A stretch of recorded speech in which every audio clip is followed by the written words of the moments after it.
Hi, good afternoon. Welcome to my YouTube channel. Today I am talking to you a little bit about how God manifests in my life.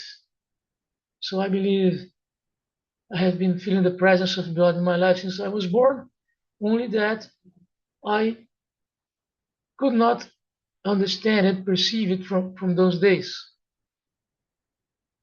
I believe that many times in poetry, God manifested into my life.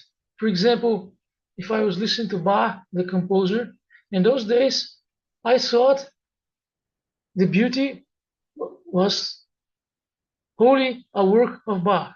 So the beauty of Bach would be only of Bach himself in those days.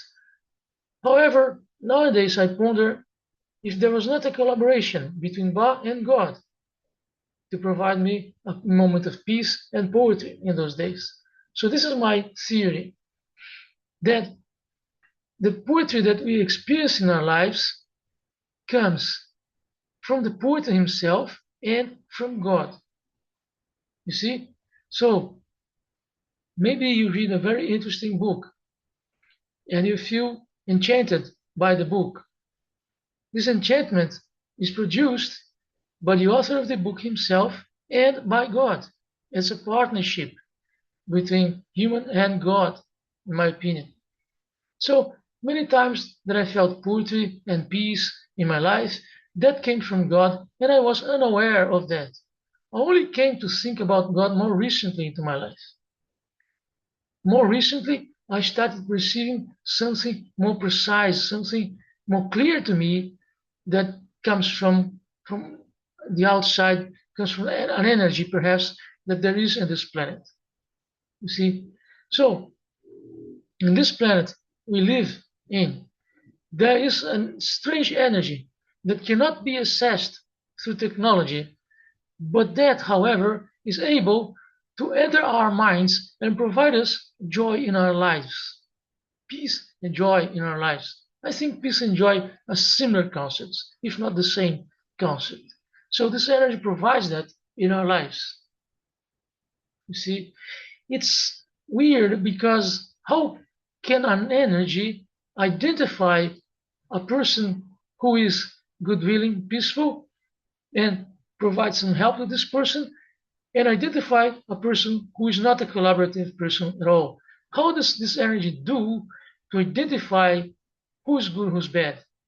So for that reason, I think many people in human history started thinking that this energy has human characteristics, because only a human would be able to notice if I am a peaceful person or not. How could just an energy perceive that? So that's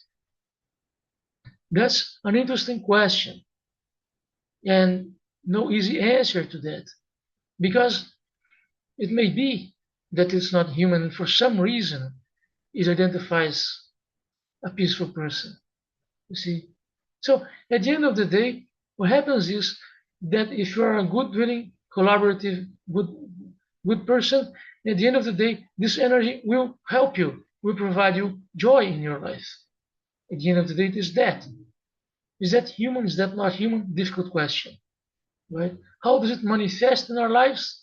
In many ways. Through music, through love, through cinema, through literature, everywhere. This energy manages to find a way to our mind, right? So this is the reflection for today here, that if you are a peaceful person, chances are you will have some help of this energy that is actually ubiquitous in our planet. It's everywhere, right? So this is my message for today. I hope you appreciate that and continue to follow me.